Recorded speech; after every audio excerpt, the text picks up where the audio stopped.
It was late, a night spent with friends, full of laughter, drinks, and easy talk. Nothing wild, just a calm evening together.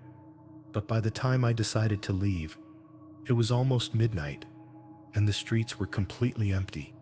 I usually enjoy driving at night, but that night, as I pulled onto the highway, I noticed my fuel gauge dipping dangerously close to empty.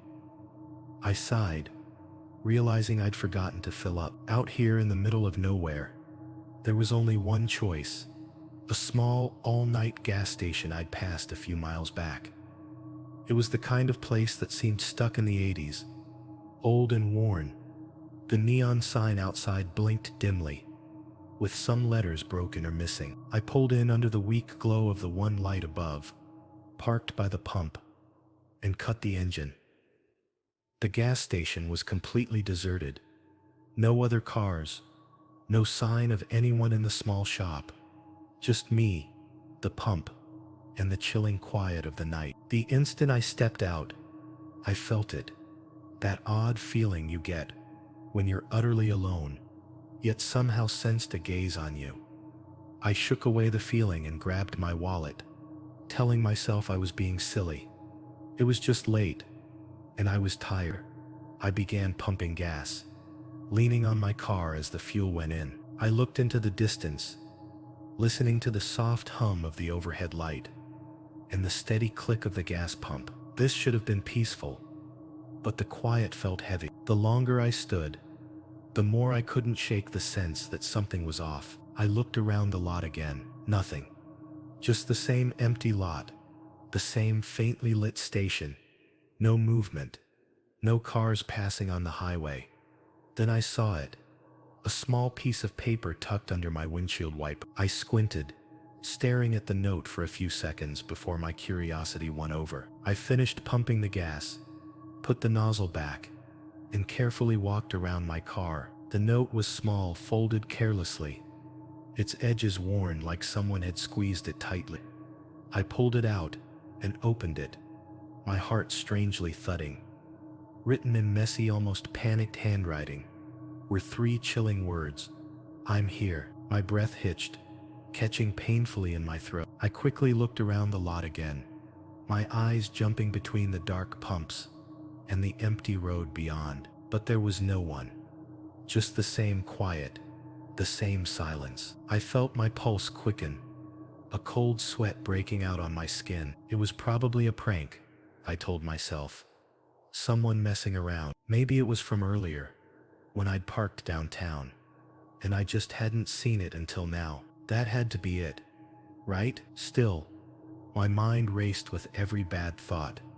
What if someone had been following me, watching me? The idea sent a shiver down my back. I shoved the note into my pocket and quickly got back into my car, locking the doors the moment I was inside. My hands shook as I turned the key. I drove out of the lot faster than I meant to, the tires screeching a little as I hit the road. My heart was still hammering, my eyes darting to the rearview mirror every few seconds. Nothing, just the empty road behind me. But that didn't stop the feeling that I was being followed, being watched. As I drove, I couldn't stop thinking about the note. The words were burned into my mind, repeating over and over. I'm here. Who would do something like that? And why? The road ahead stretched long and dark, with only a few streetlights here and there. Each time I passed through a lit area, I felt exposed, like I was stepping into someone's view. Every shadow seemed to move, changing into something more threatening, more evil. I kept looking at the rearview mirror, but the road stayed dark. I wasn't far from home, maybe 15 minutes, but each mile felt like hours. My hands gripped the steering wheel so hard my knuckles turned white. I tried to tell myself it was nothing, to make sense of it. Maybe some teenager thought it was funny to leave a scary note on a random car. Maybe someone was trying to scare people at the gas station for fun. But no matter how hard I tried to believe that, I couldn't shake the deep feeling that someone had really been watching me. Then, as I got to the last bit of road before my house, I saw it. A car. It was parked on the side of the road, its headlights off, almost hidden in the darkness. My heart jumped as I drove past, glancing at the vehicle. For a split second, I thought I saw someone in the driver's seat, their shape barely lit by the weak glow from my own car's lights. I made myself keep driving, my hands shaking on the... I pulled into my driveway, my heart still pounding, and turned off the engine. My house was dark, just as I expected, with only the porch light creating a small circle of brightness by the front door. The neighborhood was silent, too silent. Even though I was home, that uneasy feeling hadn't left.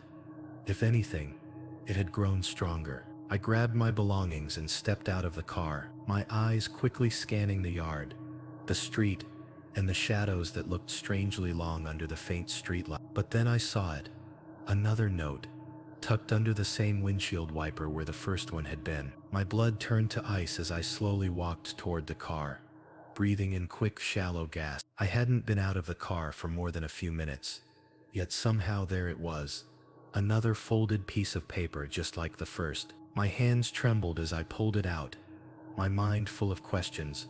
How? As I opened the note, my heart hammering in my chest, and read the words, "I told you, I'm here." I felt the world tilt, my vision blurred for a moment, as a wave of sickness washed over me. This wasn't a prank, this wasn't just a random note. Someone had followed me, someone had been watching me all along. I quickly unlocked the front door, rushed inside, and locked it behind me. I leaned against the door, trying to catch my breath, my heart pounding loudly. My mind raced, trying to figure out what had happened. How had they followed me? How had they placed that second note on my car so fast? And where were they now? I walked back and forth in the living room, looking out the window every few seconds, half expecting to see someone in the shadows. But the street outside was empty, as quiet and still as it had been before. I pulled out my phone, pausing for a moment before dialing 911. I didn't know what else to do. Someone had followed me home. Someone had left those notes, and I wasn't taking any risks. The operator answered quickly, her voice calm and sure. 911.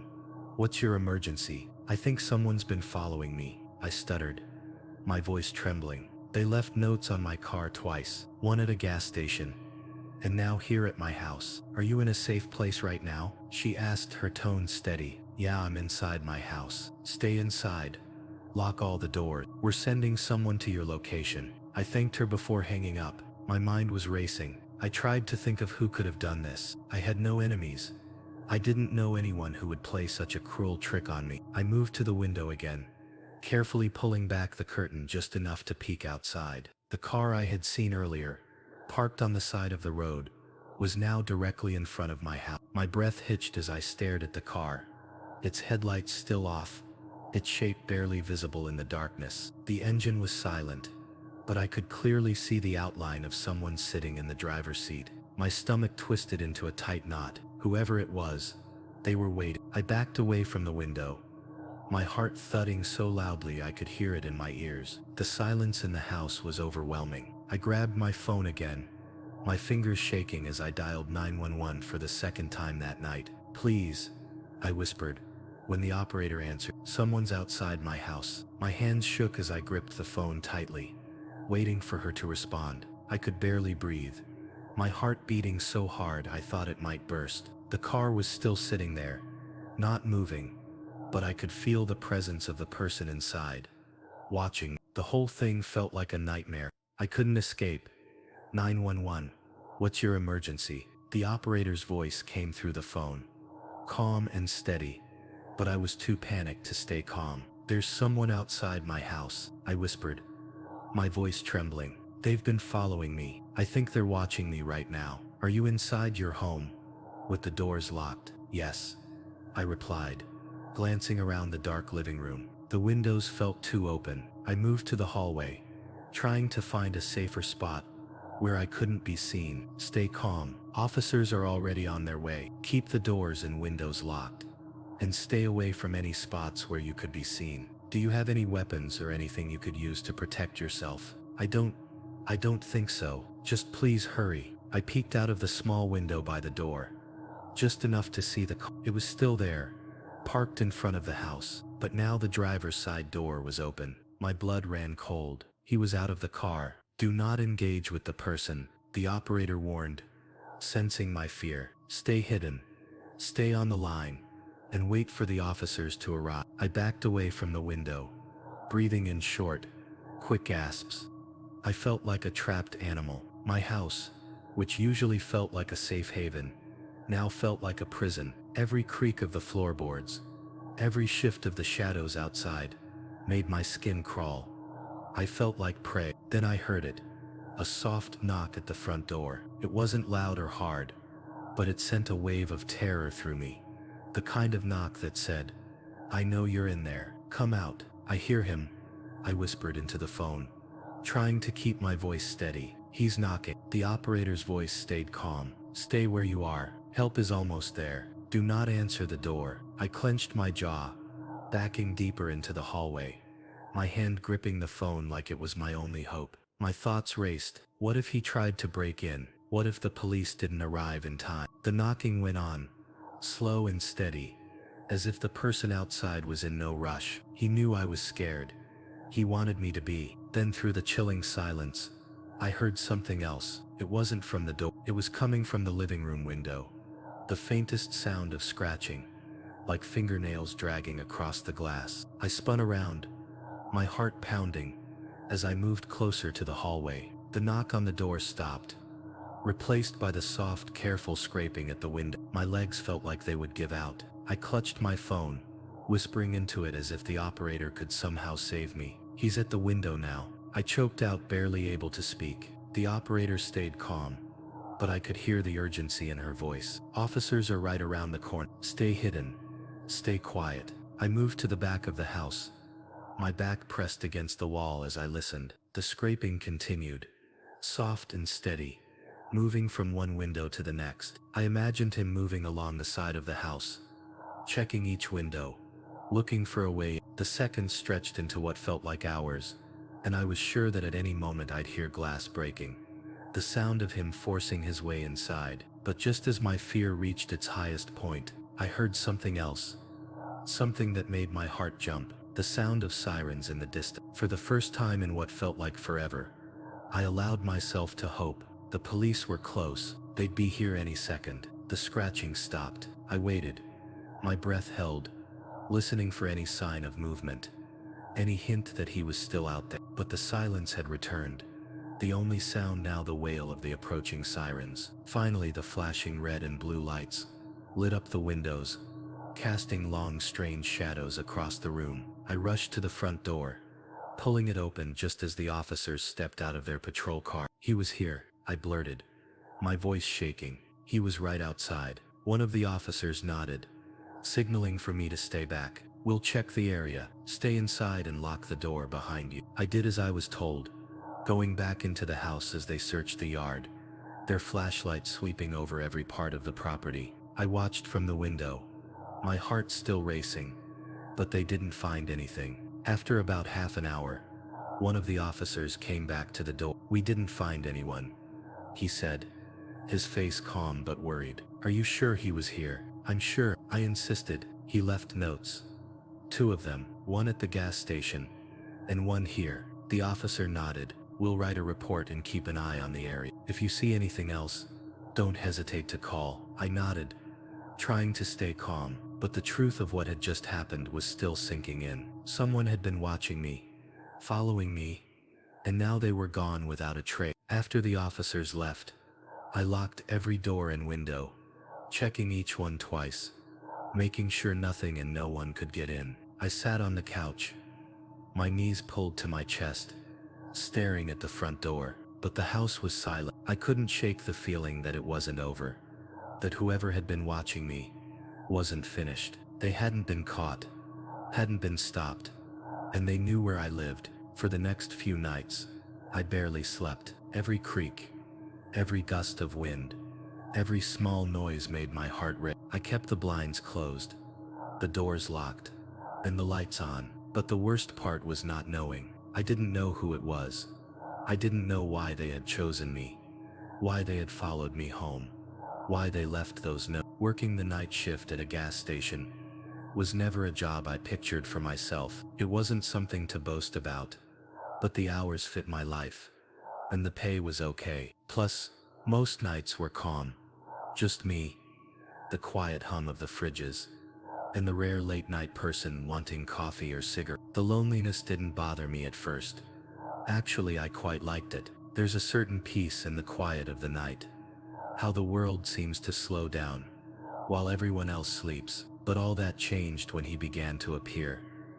It was a Tuesday night when I first saw him. I was behind the counter, doing my usual tasks, filling the snack aisle, wiping down counters. When he walked in, I didn't think much of him then. He was just another late-night customer. Tall, messy, wearing a faded jacket that looked very old. His hair was tangled, and his eyes had a wild look. But I've seen plenty of strange people working this job. He said nothing as he entered, didn't even glance my way. He just walked straight to the back of the store, to the drink coolers. I went back to my work, assuming he'd pick something and leave like most customers. But he didn't. Instead, he just stood there in front of the cooler, staring at the rows of drinks, not moving, not trying to grab anything, just staring. I looked up from the counter, feeling a bit uneasy. Need help finding something? I called out, trying to sound normal. He didn't answer, didn't even show he'd heard me. He just stood there, his back to me, his head tilted slightly as if deep in thought. I dismissed it. Maybe he was just one of those people who took forever to choose. It wasn't that strange. After a few more minutes though, I started to feel a little annoyed. I mean, we didn't have a huge selection. Just grab a soda or water and go, right? Finally, after what felt like forever, he turned and walked to the counter, holding a bottle of water. His eyes met mine as he set it down, and for the first time, I really saw his face. There was something wrong with him, something I couldn't quite name. His eyes were wide, too wide, and he didn't blink. His skin looked very pale, almost ill, under the bright lights, and there was a slight unsettling smile on his lips. I forced a polite smile and rang him up. That'll be... He didn't answer, just stared at me for another second before reaching into his pocket and pulling out a wrinkled dollar bill and some loose coins. I handed him his receipt, and he turned without a word, walking out the door. I watched him disappear into the night, the automatic doors closing behind him. The uneasy feeling stayed, but I brushed it off. Strange, yes, but nothing to worry about too much. The next night, he came back. It was around the same time, just after midnight. I was in the back, refilling the shelves, when I heard the door chime. I stepped out, expecting to see a truck driver or someone from the highway getting gas. But it was him.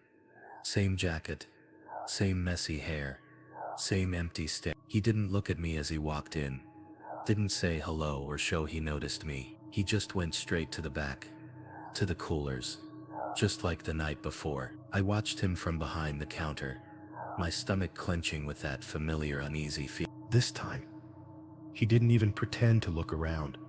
He just stood in front of the coolers, staring through the glass at the drinks. Not moving, not touching anything, just standing there.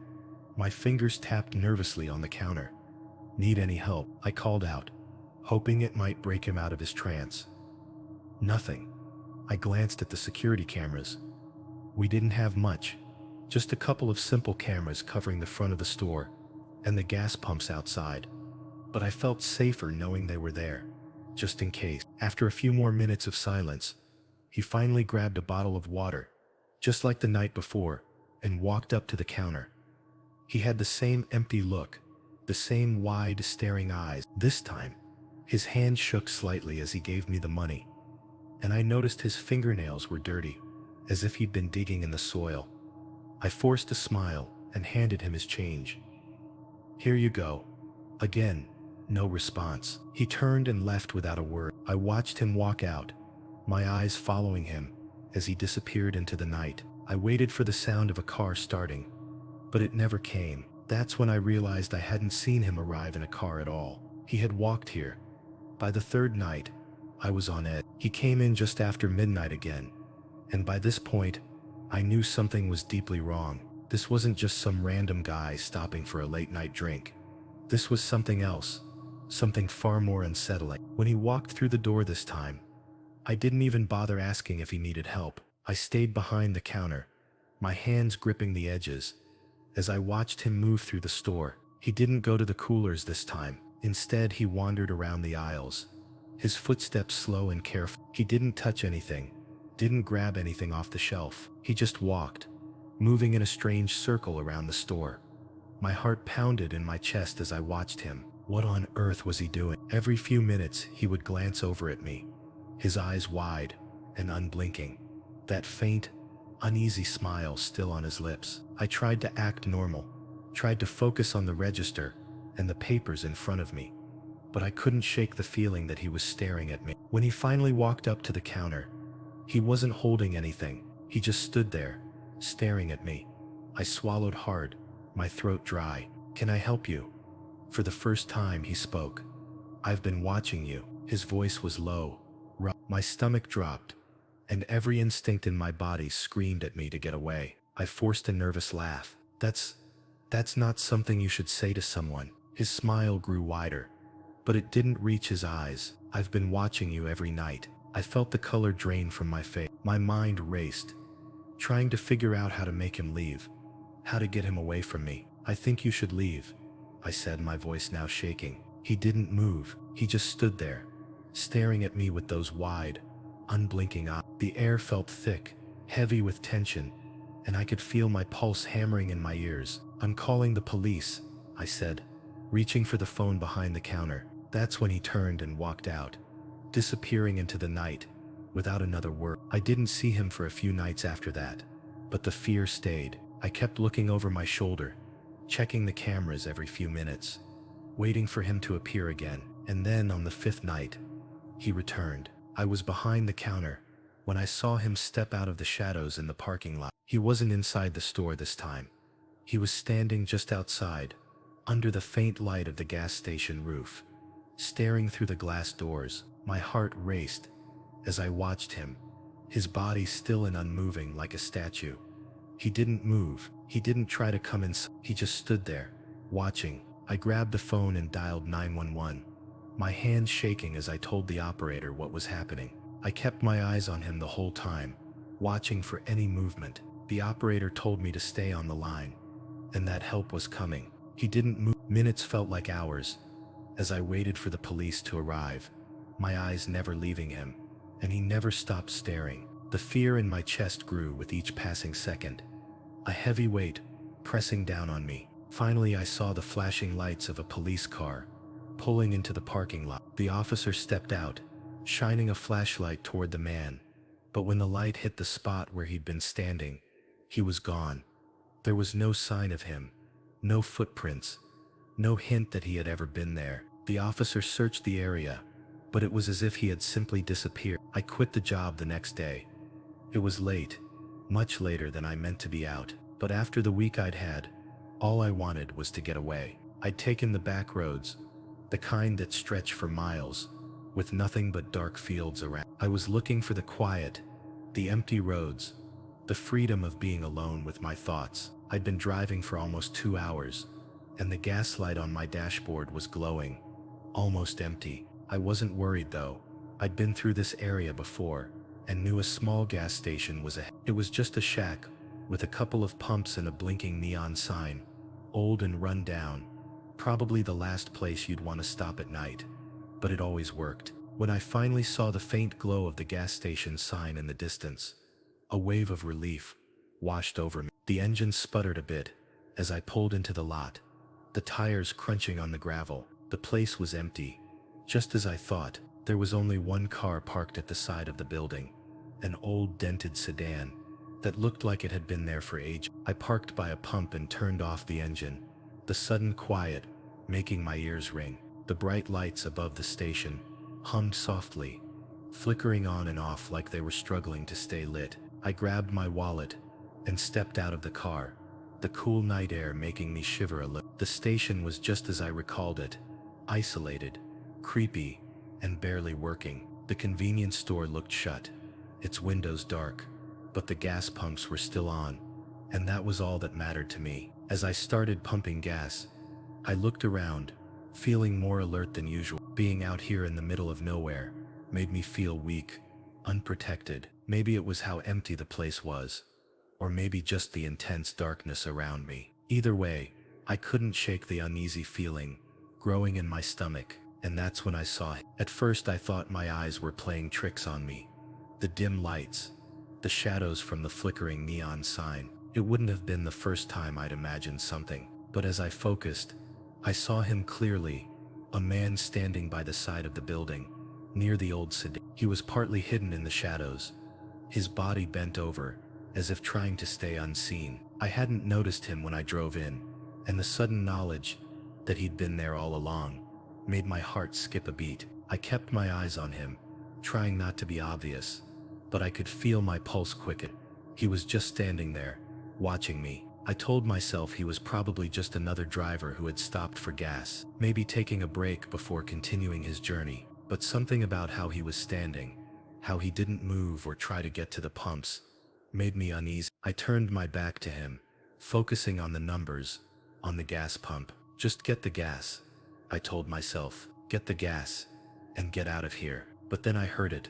Footsteps. They were slow, crunching over the gravel, as if made on purpose, as if whoever was making them wanted me to hear. I looked back, and there he was, walking toward me. His steps were calm, casual, as if he wasn't in any hurry. He was tall, with dirty, messy hair, and clothes that looked like they hadn't been washed in weeks. His face was partly hidden by the shadows, but even from a distance, I could see the wild look in his eyes. Every part of me screamed to get in the car and leave, but I froze. Something about the way he was walking toward me made it clear this wouldn't be a normal talk. "Hey man," he called out, his voice rough and deep. "Can you help me out?" I tried to keep my voice steady. "What do you need?" He stopped a few feet away, his eyes locking onto mine. For a moment he said nothing, just stood there staring with an intensity that made my skin prickle. "My car broke down," he said finally, pointing his thumb over his shoulder toward the old sedan.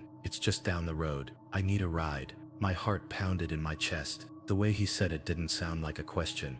It sounded like an order. I don't know, man," I stammered. "I'm kind of in a hurry." His eyes narrowed, and his lips curled into a strange, unsettling smile. "Come on, man. Just a quick ride. It's not far." Every instinct I had screamed at me to say no, to get in the car and drive away as fast as possible. But something about how he was looking at me, those wild, unblinking eyes, made me feel stuck, like I had no choice. "I really can't," I said, forcing the words out. "I'm running late. Maybe someone else can help." His smile disappeared, and for a second, I saw something flash across his face, like he was deciding whether to get mad. Then he stepped closer. "You're just going to leave me out here?" he asked, his voice dropping to a low, dangerous whisper. "You think I'm lying or something?" I took a step back, my heart racing. "No, I'm in a rush. That's all." He took another step forward, closing the space between us. "You think I'm going to hurt you?" At that moment, I knew I had to get out of there. My mind was racing, trying to find an excuse, a way to calm him down, without making him angrier. But I couldn't think. All I could focus on was my pounding heart, the rush of fear filling my body. "I'm sorry," I said, trying to sound calm. "I just don't have time." Before he could reply, I pulled the gas pump nozzle from my car and fumbled with it, my hand shaking. I could feel his eyes on me, feel the tension growing between us as I tried to move as fast as I could. "Hey," he suddenly shouted, his voice full of anger. "Don't walk away from me." I didn't look back. I couldn't. I shoved the nozzle back into the pump and practically dived into my car, slamming the door shut and locking it in one swift move. My hands were shaking so badly that it took me a second to get the key into the ignition. For a terrifying moment, I thought the engine wouldn't start, but then it roared to life, and I stomped on the gas, speeding out of the parking lot as fast as I could. As I drove down the dark, empty road, in the rearview mirror, I could see him standing there, his shape getting smaller as I drove away. He didn't chase me. He didn't shout. He just stood there, staring at my car, watching me. I didn't stop driving until I reached a well-lit area, a small restaurant that was still open late into the night. My hands were still shaking as I parked the car and sat there for a few minutes, trying to calm myself down. I couldn't get his face out of my head, those eyes, the way he looked at me like he was judging me, like he was thinking about doing something awful. For weeks after that night, I couldn't drive past a gas station without feeling a deep sense of fear. I found myself looking over my shoulder whenever I filled up, scanning the area for anyone who looked even a little suspicious. I knew it wasn't logical. He couldn't have followed me. He didn't even have a car. But the fear stayed, like a dark cloud I couldn't get rid of. Sometimes late at night, I still think about him. I wonder what he was really planning. Was he just a desperate man, needing a ride? Or was there something much darker in his eye? I'll never truly know, but one thing is certain. I'll never forget the feeling of being trapped in that gas station parking lot, staring into the eyes of a stranger who was anything but normal. If these stories made your skin prickle, don't forget to hit that like button and share the shivers with your friends. If you want more scary tales that will keep you awake, be sure to hit that subscribe button and turn on notifications so you never miss a new video. Drop a comment below and let us know which stories scared you the most. And if you've had your own creepy experience, we'd love to hear it. Stay safe out there, because you never know who's watching. See you in the next nightmare.